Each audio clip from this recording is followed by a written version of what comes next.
All right. Hello, everybody. Good evening to those in Europe and good morning to those watching in the States. And welcome to GlobeSec's fourth event on transatlantic tech policy cooperation, developed in partnership with Google, titled EU Digital Sovereignty and the Future of Transatlantic Cooperation on Data Governance. My name is Joseph Fraley. I'm a staff member here at GlobeSec Brussels, and I have the pleasure of moderating this event. For those who don't know us, GlobeSec has established itself as the premier Central European think tank. Our headquarters is in Bratislava, but we also have an office here in Brussels. As our title suggests, today we will be talking about data governance. Specifically, we will focus on the latest round of talks within the Technology and Trade Council, or TTC, this past May, the proposed EU Data Act, presented earlier this February, and the direction of data policy coordination between the US and the EU in the future. For some context, according to the Transatlantic Economy Report published by AmCham EU this March, by 2026, monthly global data traffic is expected to surge to 780 exabytes, more than 3 times data usage rates in 2020. Now, if you're like me and you're not overly versed in tech terminology, the amount of 780 exabytes may not mean that much to you. But I think we can all understand the significance of a threefold increase in data usage within a world where data is already so crucial to our societies. Depending on your point of view, this increase in importance will or will not need to be met with an equally strong response from governments. And that is why we have such an esteemed panel gathered here this evening, and I'm excited to get the conversation going. Now, before I introduce our panel, just a quick word on the structure of this event. I will begin by asking a question tailored to each panelist, who will be given 5 minutes to answer. From there, we will move into a more free-flowing discussion within which the last 20 to 25 minutes will be reserved for a Q&A from our audience. And then finally, I will make some closing remarks. To our audience members, I ask that if you would like to make a comment or ask a question, please put it in the Q&A function on Zoom or comment via the platform you are watching on. Now, to introduce our panel. First of all, we have Deputy Assistant Secretary Ruth Berry, who heads the International Information and Communications Policy Division of the US State Department's Cyberspace and Digital Policy Bureau. Before this role, Ms. Berry held positions at the National Security Council, as well as other positions in the State Department, where she worked on technological, information, and digital policy. Thank you for being here, Secretary Berry. Next, we have Owen Bennett, a Senior Policy Manager at Mozilla, the public benefit technology company and maker of the Firefox web browser. Owen covers a wide range of contemporary policy issues, including content regulation, platform accountability, and data protection. If you can think of a topic in technology policy, Owen has probably covered it in some regard. Thank you, Owen. And last but not least, we have Malte Beyer-Katzenberger, a lawyer by training who joined the EU Commission in 2011 and has worked on policies supporting data-driven innovation. He is a policy officer at DG Connect within Unit G1, Data Policy and Innovation, and is negotiating the proposal for the Data Act. Thank you, Malte. All right, everyone, without further ado, let's get started. First to you, Acting Deputy Assistant Secretary Berry. Could you describe some of your takeaways from the last round of TTC talks and how you see those talks developing in the next round later this year? And overall, do you think the format has been successful on tech policy coordination thus far? To you, Assistant Secretary Berry. Thank you for inviting me to join this panel. It's a pleasure to be here and discuss these important topics. As you mentioned, I serve as the Acting Deputy Assistant Secretary for International Information and Communications Policy and in the State Department's Bureau for Cyberspace and Digital Policy. This is a new bureau at the State Department that was launched 2 months ago and brings together the department's work focused on digital economy policy, cybersecurity, and digital freedom. The establishment of this new bureau is a key piece of Secretary Blinken's plan to build a State Department ready to meet and overcome the challenges of the 21st century. As I mentioned, this bureau integrates and elevates the department's approach to cyber and digital policy issues. And one area where this new bureau is very focused is the US-EU Trade and Technology Council, which is also part of this administration's vision for meeting the challenges and opportunities of the 21st century. The TTC is an essential platform for the US and the European Union to work together to ensure that our approaches to trade and technology are complementary, our markets are interconnected, and serve the needs of our citizens. In addition to the bread and butter work of the TTC, this framework has also enabled an unprecedented unified transatlantic response on sanctions and export controls to be applied on day one of Putin's war of aggression against Ukraine.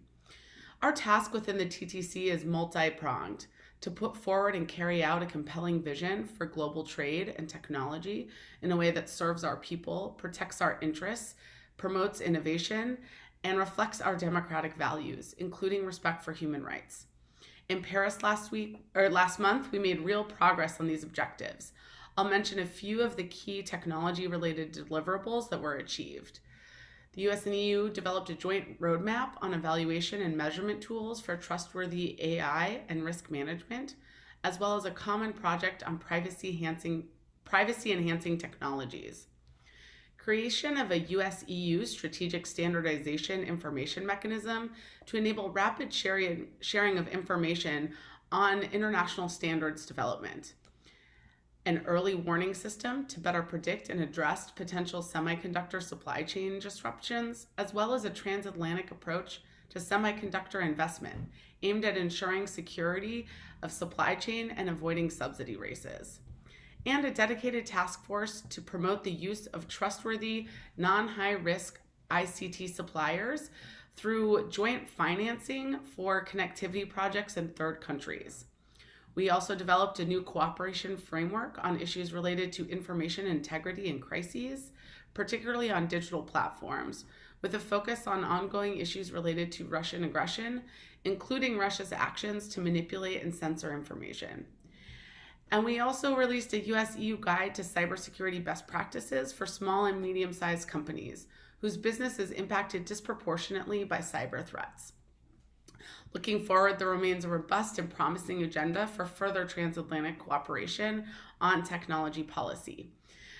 One key area of cooperation, though not specifically negotiated within the TTC, was the agreement announced between President Biden and President von der Leyen in March on an enhanced transatlantic data privacy framework as a precursor to the Privacy Shield. And this is a really important agreement to restore legal certainty for transatlantic data flows following the Schrems II decision. And the United States is currently working to translate that agreement in principle into the legal text necessary to form the basis for an adequacy decision by the European Commission. As the Commission continues to develop its digital legislative agenda, including implementing the Digital Markets Act and Digital Services Act, and finalizing the proposed AI Act and the Data Act, the United States is engaged in technical exchanges with the Commission to promote regulatory alignment between our two markets.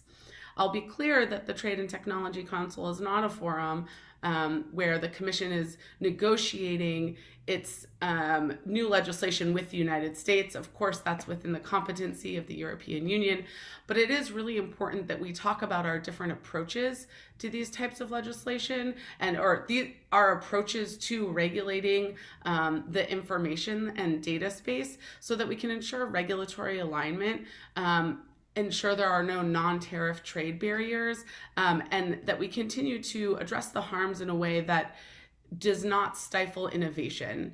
And so that is a very robust area of discussion between the US and the European Commission. And we are already beginning to look forward to the next TTC meeting late this year. I will end my remarks by saying that, as President Biden has often said, the EU is a partner of first resort for the United States. We will continue to work closely together on the full range of technology policies, both through the TTC and other fora. Thank you. Thank you, Secretary Berry, Deputy Assistant Secretary Berry. Now to you, Malta. I'm curious about the EU side of things. We just heard the US side of things from Ms. Berry. What do you take away from the latest round of TTC talks? And do you have any specific hopes for how they will develop in the next round, particularly where it comes to frameworks of data governance? And how does the proposed EU Data Act fit into this, if it does? No, I'm very much pleased and honored to be participant in this panel. I mean, from an age range, you have someone who has lived through the benefits of globalization and actually also the benefits of Firefox as an alternative browser, if I can say. So from a personal view, we're happy to really deepen transatlantic cooperation, because I think we have to gain, both sides have to gain a lot, and we're using services across the Atlantic in both directions. And for that, it's really important that we have a good base for a bilateral conversation, also at the technology level. And from our perspective, I can only subscribe to what the Deputy Assistant Secretary just said, that we are committed to fill this now with life. So we're looking forward to the next steps. And on the specific subject of data governance, I mean, I think the key element is currently being worked out, as she mentioned, which is the implementation of the agreement in principle to renew the privacy shield. As listeners know, the Commission can do only so much. It can try to negotiate a text that holds, but ultimately we have the European Court of Justice who has to validate the agreement and will have to vet. So the colleagues in the other team will obviously watch that it corresponds to the standards. And we've been living through a saga. And I mean, I think Max Schrems even announced that he might collect money to challenge it again and see whether this time we have the sufficient guarantees. It's indeed, I think that's probably the single most transatlantic conversation that we have, sometimes different perspectives on security legislation and how far it should reach. And that can be one of the underlying causes of the rift. But I think we have now a good place to actually work on this. There are additional fora like the OECD and G7, G20 where work on data flows, global trade data flows is ongoing, and the Commission is committed. I mean, it's a connected economy. It's a global economy, and that means we have to work with a global interconnection of services, may that be cloud offerings, but simply also industrial manufacturing happening across the globe with globally integrated supply chains. And in that respect, I think I'll take one issue maybe heads on, which is the Article 27 of the Data Act, which I sometimes hear it's maybe grammatically challenging to understand.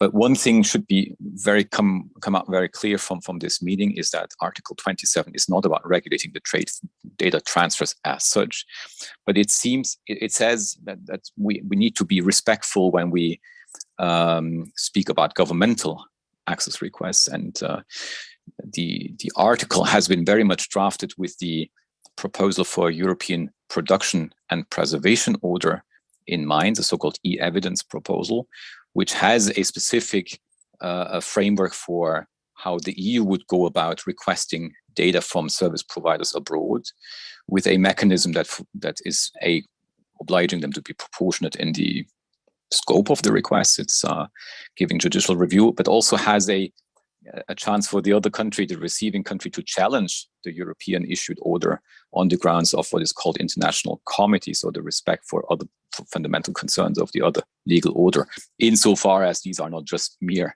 fake shields for preventing criminal activities in the other country. And that's pretty much what we have turned around. So we basically turned the principle how we would go about it in terms of international data access requests from foreign countries and say, well, maybe we could all work on that same kind of basis of principles. And that's pretty much what Article 27 then tries to say in its third paragraph. The second one being about you can use an international legal agreement. But that's maybe only like the most, I think, difficult to understand part of this. Other than that, let me say, there is three other things. There's a lot, I think, focus on the personal data economy. Commissioner Breton was saying we need also to focus really on the industrial data economy. So many data will be non-personal in nature, but that could also be sensitive, not equally necessary as personal data, but saying that industrial data reveal a lot about how companies work, what they buy, what their activities are, and that we also have maybe a transatlantic and even a global conversation on the protect worthiness of industrial data as an asset, because everything digitizes, and we have risks that increase. It's trade secrets leaking, it's business strategies becoming revealed, and that's really we probably need in the next 10 years to work also on a global recognition of regimes protecting that data as companies go to the cloud, as factories go to the Internet of Things with their machinery. I think there's a big conversation there. For the rest, I think we basically say data governance should be done by industry or by organizations, academics included, but we can do certain corrections in terms of competition concerns, and we can maybe go deeper in this discussion. But maybe I'll leave it at this for this round. Thank you so much for inviting me. Thank you, Malte. All right, now that we've heard from both sides, from the EU and the US side, I'd like to turn to you, Owen, and I'm curious on your opinion about transatlantic cooperation on data governance as a whole. Do you see it as crucial? Could both sides of the Atlantic go their own way? And if you don't think so, why is it so crucial that both sides cooperate on data governance? Thank you, Joseph. I've very much enjoyed the two interventions so far, so I'll try and keep up the momentum and do myself justice. So I think the first part of your question, like how critical or how important is collaboration at a transatlantic level? I think it is critical. I think that most of us would assume that the more we can collaborate and cooperate, and the more we can converge on shared understanding, that is a good thing, and that's something we should strive for. But there's all a degree of realism required. Like, we need to be realistic about the areas where there is scope for collaboration, and we need to just at sometimes recognize that some aspects of different legal and policy regimes are, for different reasons, not going to be compatible, and we have to figure out, okay, how can we at least make them non-conflictual, if that makes sense. And there are some policy areas that are being discussed at the moment in the EU and the US where I think there is scope for a lot more substantive collaboration, and we probably aren't where we need to be in terms of kind of having a shared approach to some of these issues. In particular, I think about privacy, data governance, and cybersecurity. I think those are 3 or 2.5 areas where we do have some shared values already. And I think these are areas where there definitely is scope for us to collaborate more in the future between the two regions, and where things like the TTC are an important step forward. There's other aspects, and I think particularly things like content regulation, or how to deal with illegal and harmful activity and content online, where I think that substantive collaboration is going to just be much harder. And it's going to be much harder, not because of necessarily a lack of will on the side of one or the other party, but simply because we have different legal, different political, different constitutional regimes, which make that kind of that deep collaboration more difficult. And then we have to think about, okay, if we can't collaborate on the substance, maybe we can collaborate on the process or on some of the higher order values. But now, in a roundabout way of getting into your more specific question, how do we think about this in the context of data?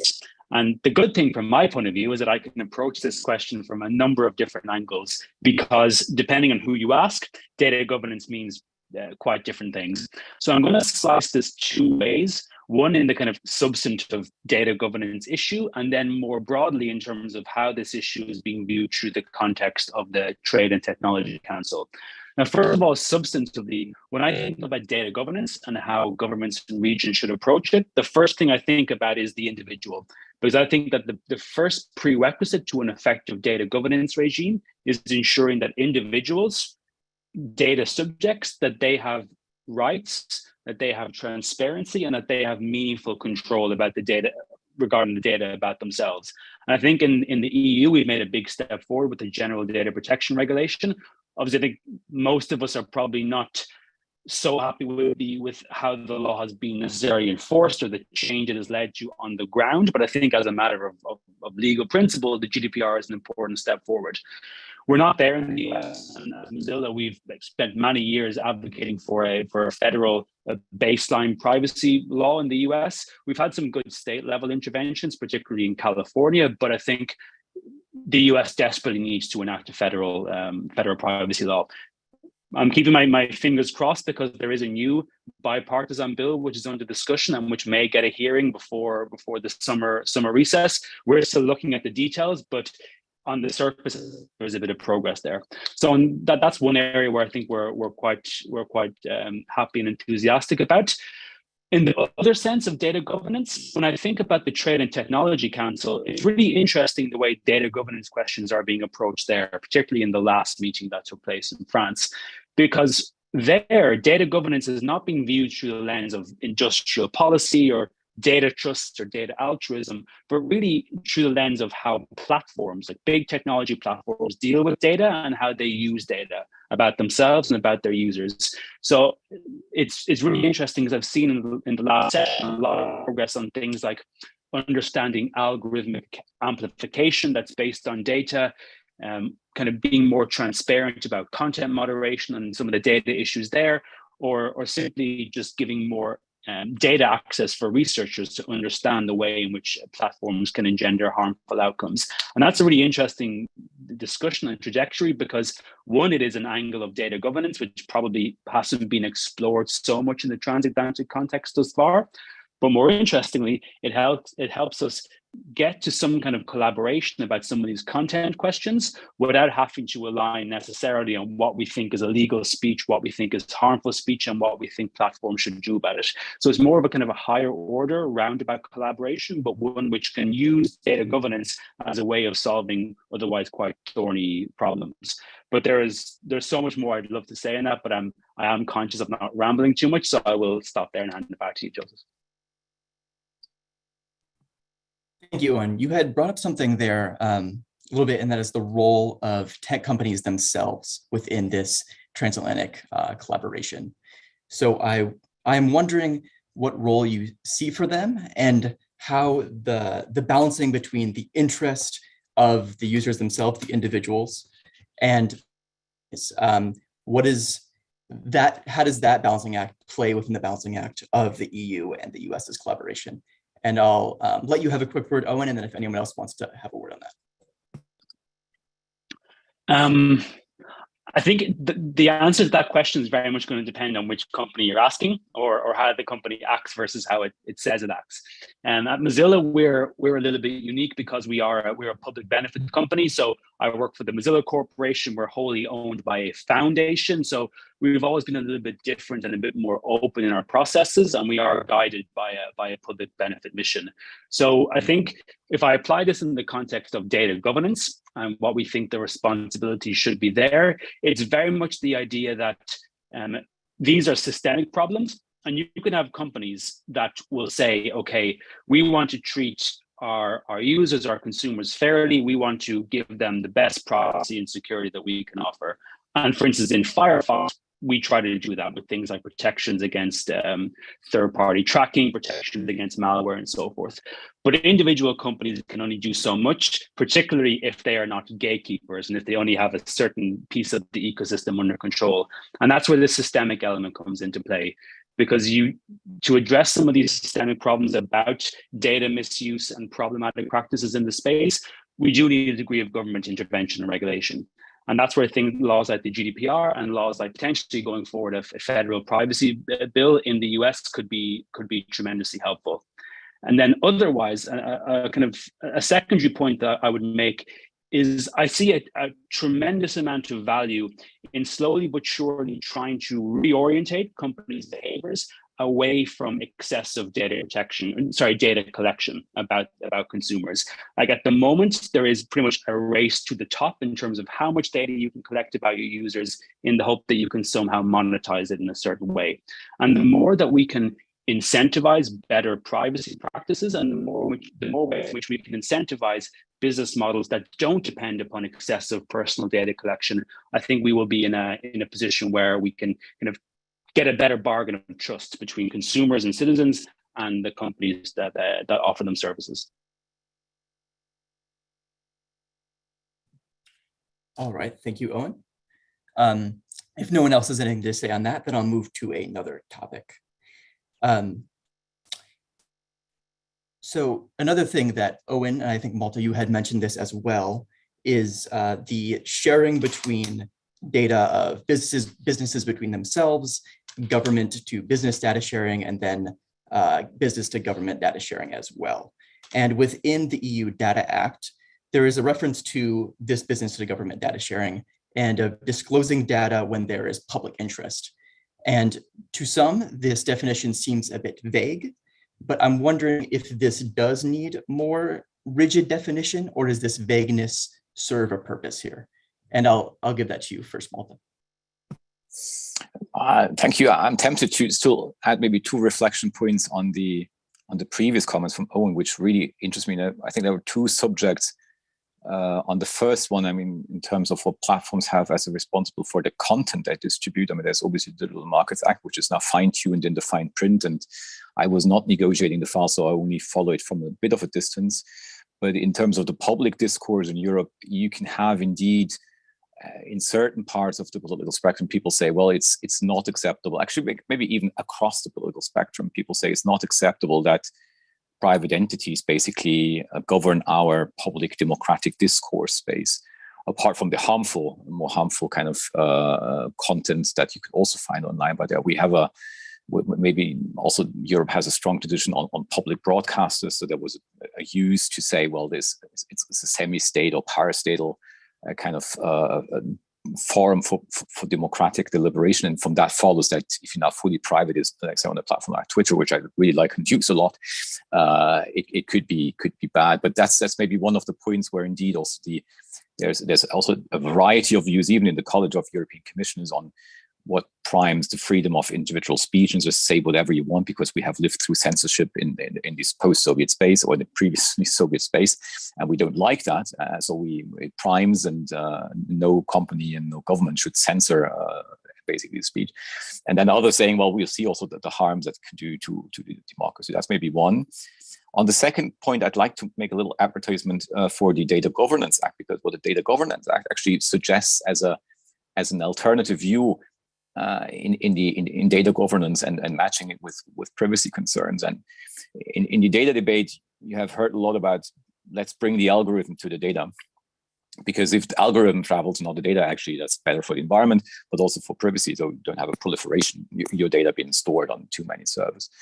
And if you now wonder, how could an algorithm travel to an individual? You will at some point need an infrastructure that can receive the data. And Tim Berners-Lee and others have come up with ideas. I mean, the solid pods that Tim Berners-Lee is one of them. But there are other data intermediaries who say, I'll give you a personal data wallet, a personal data cloud. Actually, the Canadian commissioner, Privacy Commissioner, Ontario's Commissioner, Anne Kavoukian had written a paper of it many years ago. So it's a really global thing where also we would like actually to work within the TTC to see whether this model can actually be much more used. And if you type in universal basic data income, that's actually an ongoing service on the US side of things, where you can actually have marketeers come with the algorithm to your data vault, but you don't share maybe your browser patterns in the full granularity with someone, so you don't feel tracked. But that was a ramp up to sorry for your actual question, which is really on the data for good. And that's something which is also very transatlantic, because we made strong use of New York University's GovLab experience on how could private sector databases be used for the public benefit. And we've been studying this for a lot, and there's a lot of potential out there. I think the crux is to find the adequate technical and financial mechanism to compensate the companies. And with the Data Act, we said, okay, we make this all compulsory for really the emergencies, the floodings, the pandemics, the forest fires, where the government rapidly needs to act. It can't negotiate long contracts. But it also shouldn't have all that data just in case. It should really be on the spot. Now I need to activate that mechanism as an emergency mechanism and be able to get the data quickly. I don't want to host those data just in case. I don't know, retention. And that's where I think this act comes in. And then there's a little second thing that says it can be also exceptional when you have no time to enact legislation that really sets out in detail what you should prepare for, what data you should give to the government, how much can. So we need these more agile mechanisms. Otherwise, the government will not be able to use the big data dividend. It will always be a dummy government because it just has too little and imperfect data.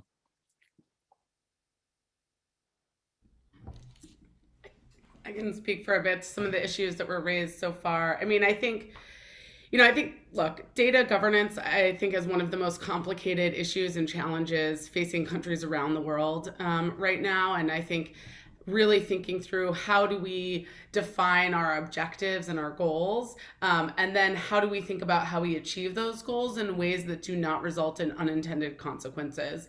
And I think there's a lot of potential unintended consequences out there. Fortunately, the United States and the European Commission and nearly 60 other partners recently launched the Declaration for the Future of the Internet, which recommits to a vision of an open, interoperable, reliable, and secure global internet, and also talks about this concept of data free flows with trust. And I think that really is important to keep in mind as we look through, different regulatory regimes and different potential risks or harms that these regimes are attempting to solve, which is how do we do it with a mind to retaining, facilitating the free flow of data with that trust principle, which is, I think, where these sort of narrowly tailored, focused provisions that governments can take to help, prevent some of the harms comes in. And I think protection of IP is incredibly important. I think access to data for law enforcement is incredibly important, and how we balance sort of privacy needs with the needs to stop, a lot of criminal activity that may occur online, including child sexual exploitation. These are really difficult issues, and there are issues that countries around the world are grappling with in this digital age where more and more information activity, commerce happens online, and it's areas where there's a lot of conversation between the U.S. and Europe, both within the TTC, but within other fora as well, such as law enforcement exchanges and cooperation, on this idea of, government access to data held by the private sector. I think one area that we see as very promising is the Trusted Government Access Working Group within the OECD. And I think the value of this effort is it lays out in practice what checks and balances democratic governments have when they compel access to data held by the private sector. And I think having that conversation in a more public way enables democratic countries to really show in more stark relief the differences between how democracies approach this and how authoritarian governments may approach this, such as the PRC plus as Russia. Because sometimes if you take just sort of the language on the face about protecting data or data governance acts, or they could look sort of similar, but it's not actually similar in how it's being implemented. And that's because there's a lot of it's about checks and balances and democratic values and rule of law. So I think that's really an important effort to help advance these conversations. And so, I think these, like I said, these are all really complicated, and I think it's important areas where we continue to work together. I would say on balance, the US and Europe share the same objectives and the ideas about sort of what are the challenges that need to be addressed. But of course, we don't always have the same approaches. And part of that is, just related to different legal systems. We are very interested in the federal privacy legislation working through the US Congress right now, and see that as a promising effort. And so, I think there's a lot. This will be a very interesting space to watch, I think, around the world. But I do think it's very critical that it's not always a race to be the first out of the gate on enacting legislation or, that's going to have extremely wide-ranging global impacts. And so I think really making sure that time is taken to get it right and think through what the impacts could be on global data flows are really important. Thank you, Desberry. So you mentioned, I think, one of the elephants in the room, and that is China. And I think that is one of the motivations, at least it appears as one of the motivations for the EU and the US to work together. And I'm going to turn to a question in the Q&A because it touches upon this. Although there's a lot of motivation for the EU and the US to work together, on what specific topics are transatlantic differences the most challenging? And in that case, what would a realistic compromise look like? And anyone can take the floor here. I mean, look, as the diplomat, I'll say, I think really a lot of as I said, we sort of share a lot of the same values and sort of ideas about what's important to accomplish, but how we accomplish it is quite different based on our different legal systems. I'll give an example, with GDPR and the European Court of Justice's ruling in Schrems 2, set a very clear and high bar for what any future transatlantic data privacy adequacy decision or framework would look like. And that's an area where, there's not a lot of room for negotiation because those parameters have been set by the Court of Justice. And so, we worked very hard with the European Commission to come up with a framework that addresses that ruling and ensures that, we have a durable transatlantic data transfer framework that will hopefully withstand future challenges. But that was a very difficult issue, and it took a lot of long negotiations because of the very specific way in which the European Court is both taking both GDPR and the Charter of Fundamental Rights in Europe and sort of combining them to have a very specific interpretation. So that's, I would say, a difficult area, but one that through a lot of negotiation and hard work on both sides of the Atlantic, we were able to find a resolution. Yeah, I mean, I'm watching this specific topic also for a number of years, and I think the previous negotiators also they fought hard to find the compromise that they found with the Privacy Shield, and I think they were all diligent, and they really thought to have done a good job. And it's then a fact of life as a Commission official that you can be struck down with your agreement in front of a court. I also remember some of the comments on the other side on post the Schrems II judgment. So I understand how difficult choices is, but that's why I think I'm at the moment very optimistic about the Biden administration to make here really good effort. I know we're raising the bar relatively high, but I think the benefit is that European consumers can have access to fantastic services, and that the service can be offered on the European soil. I think that's probably the biggest current issue, because it's also outside a bit of the control of a body like ours. I mean, we're then subject to a verdict by the Luxembourg lawyers. I think there's indeed strategic alliances. I think we all want to be inspired by commitments to globalism, globally integrated economies. That is the trust in this commitment to globally integrated economies is probably the best way to also go forward. We will possibly see some disruption. I mean, we're already seeing supply chains disrupted for other reasons, but Europe wants to also be like ready to withstand any storms that can blow from any part of the world in terms of becoming cut off of essential materials or supply chains. And that's also what sometimes undermines investments in own capacity. But as the Deputy Assistant Secretary has said, we're working also on exactly this within the framework of the TTC. So I think it's important that we address this together based on a joint commitment to globally integrated economies.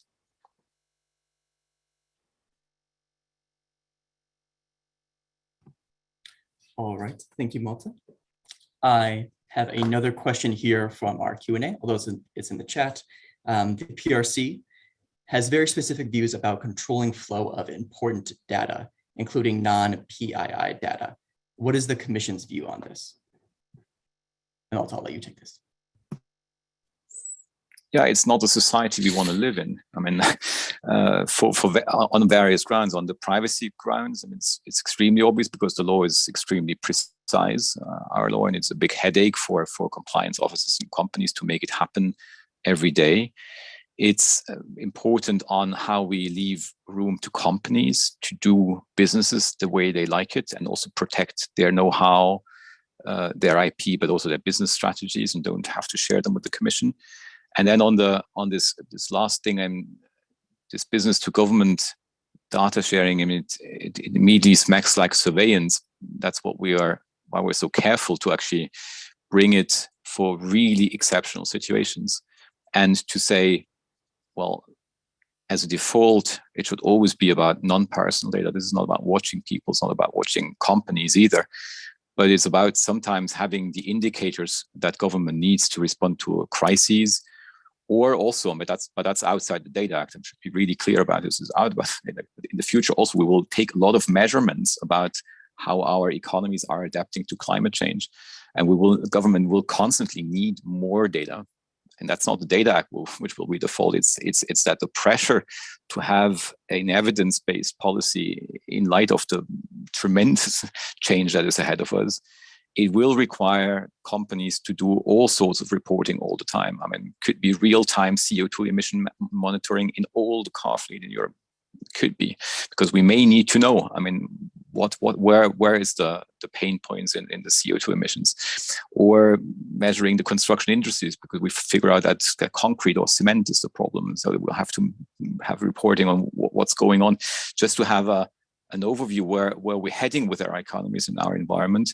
So the need to allow the government to take data, that will not go away. It actually will rather increase, because we want science-based policies.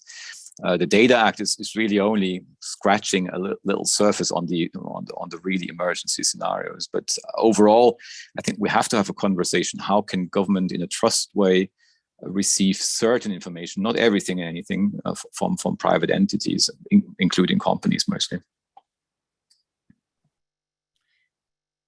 You had mentioned sharing data for the purposes of combating climate change.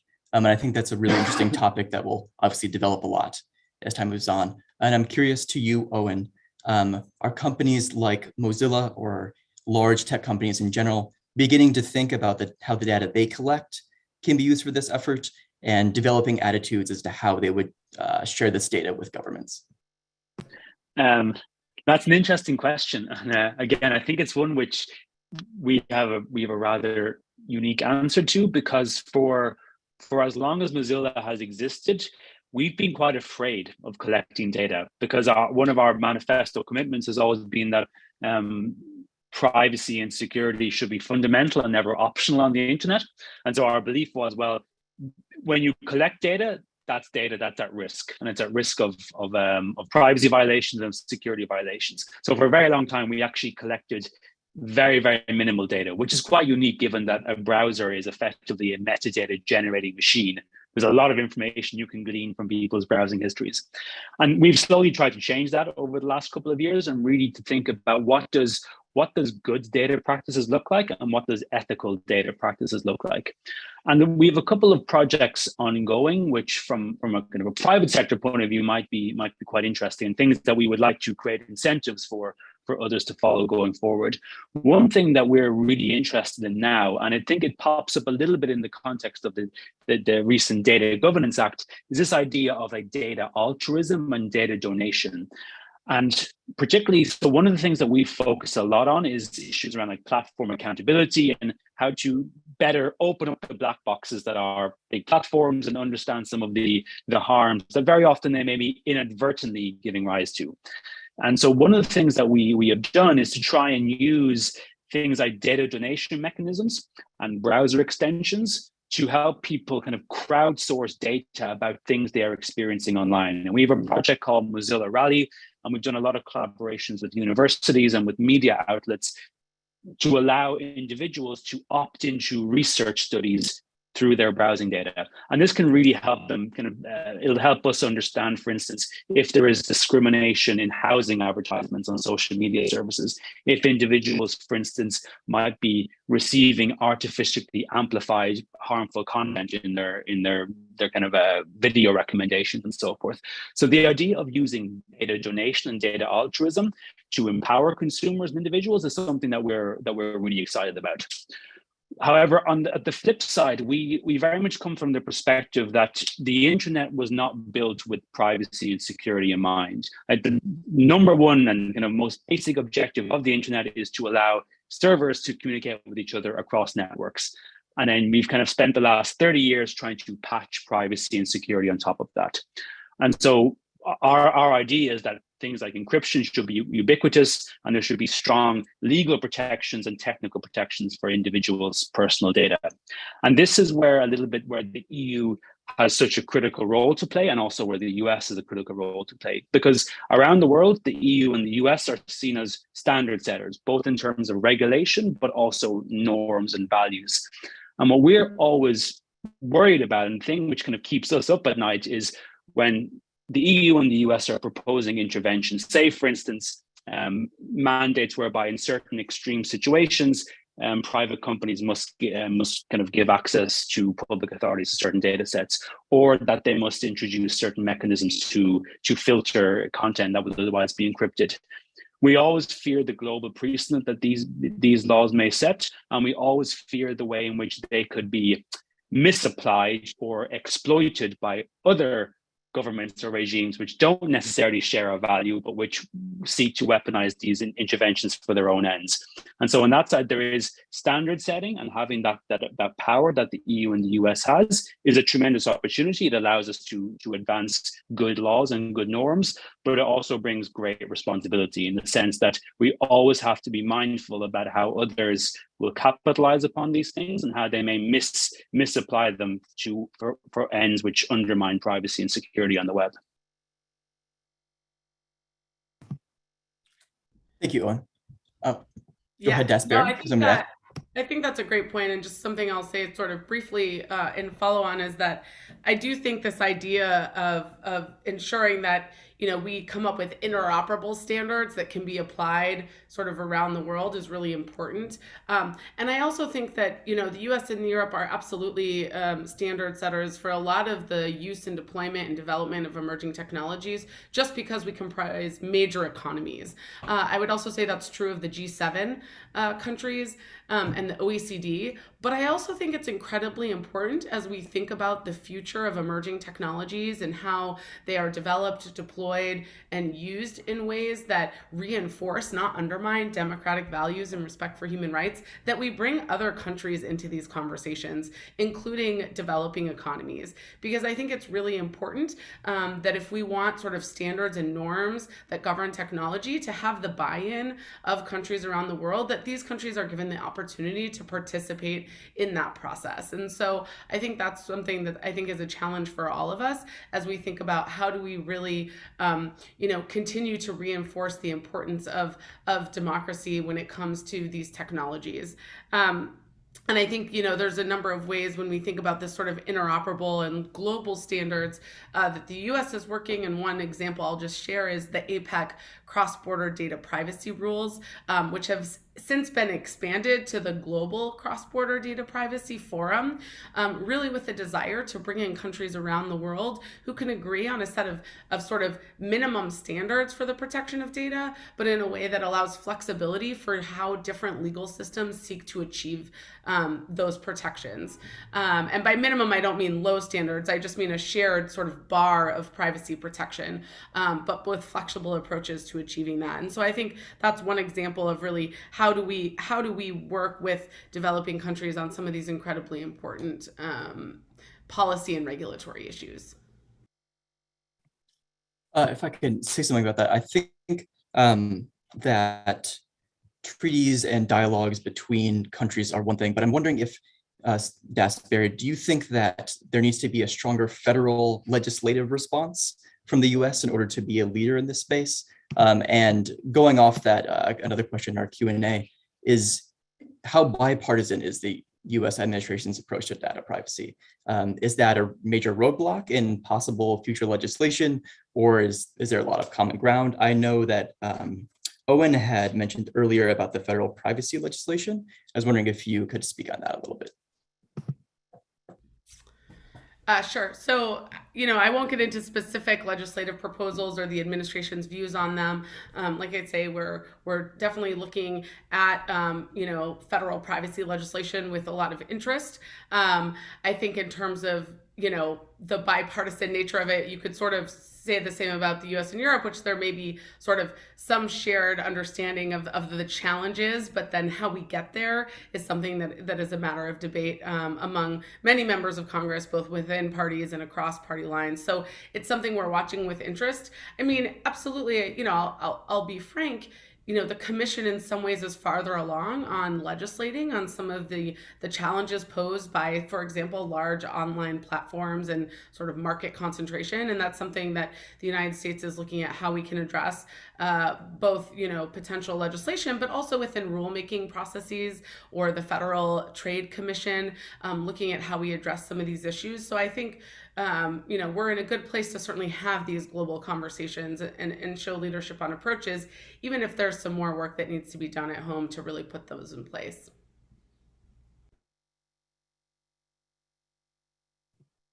Yeah, the biggest difference it appears to me so far between the US and the EU is that the EU has a very much top-down approach, very legislation heavy, whereas the US so far doesn't have that more of a bottom-up approach. And it seems like a lot of technology companies kind of appreciate that. At certain times, it allows them freedom.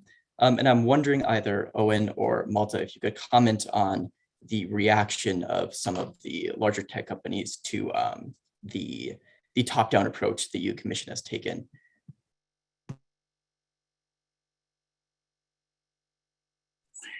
I can take it first. I mean, I was not negotiating Digital Markets Act, which probably was the most intense in terms of what you would expect as lobbying power. I can't say how strong the lobbying effort was, whether what you read in public media, which reads plausible, they have been attacking this because they're powerful, is actually the reality. Sometimes I have my doubts that this really reflects the reality, because after all, there was, I think, very strong political determination. So if you have the competition commissioner, Margrethe Vestager, supporting a proposal, I mean, and the proposal is published by the European Commission, it actually means that, well, you have already lost one player if you don't like the proposal. So it's I don't know. I mean, then, yeah. On the broader notion, I mean, what is ultimately the more promising regulatory political model? And I think a lot has been said, and I think Europeans also look with a lot of admiration at the freedom of the Californian Silicon Valley model. And there's books been written about what inspires the founders and in which kind of philosophical environment they live and have grown so far, apart from the legal ramifications, which may have been lower. But that's only part of the story. I mean, lower privacy laws is one thing, but also lower trade secrets protection laws is another thing. And rules on actually what can employees take along as confidential information is another thing. And whether that's a good thing or bad thing, that people just take knowledge away and run to your competitor. I mean, there's a lot of things that actually, I think, inform this model. And then it's also just, I think, having good business ideas and bringing things to a large market. That's also a fact. I think the European market is still linguistically divided. So a Facebook didn't grow naturally in the European sphere, maybe also for that reason. I mean, I was signing up to a red version of it, which grew in Germany at the time, but it was quickly run over by Facebook, and within a year or two they had to close shop. Although they had this very same features actually, and it was just not the cool thing to be on. So there are many. I think there are many reasons why something can thrive. It is probably true that Europe likes to regulate markets more, also that the competition enforcement is maybe in collectively stronger. That competition rules are much more strongly enforced.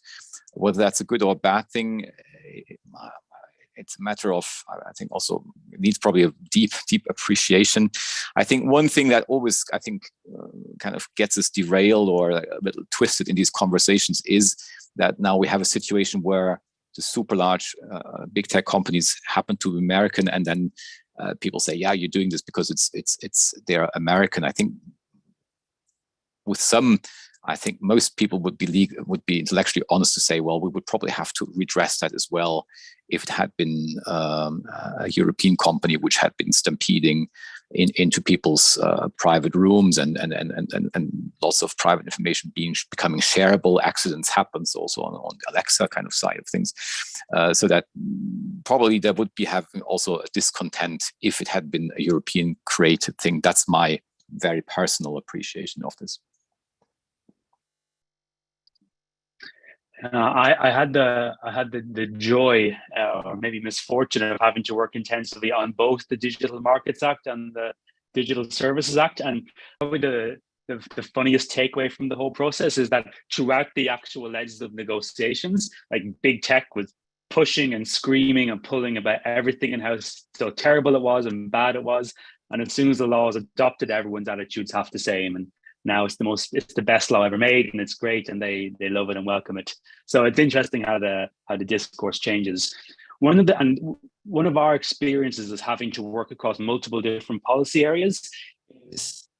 The downside of all of the lobbying on the DSA and DMA and how controversial they have been over the last couple of years is that in some respects it's made a little bit of a almost like a scorched earth in Brussels. And to give one example, for instance, one of the big issues in the DMA and one of the ways in which many stakeholders try to push back on the provisions and try to water them down was around using cybersecurity as an argument, saying if we allow third-party apps or third-party payment systems on our service, or if we have to interoperate, this will destroy security on the web or security in devices. And some of those arguments were not fully accurate, and sometimes they were a little bit misleading.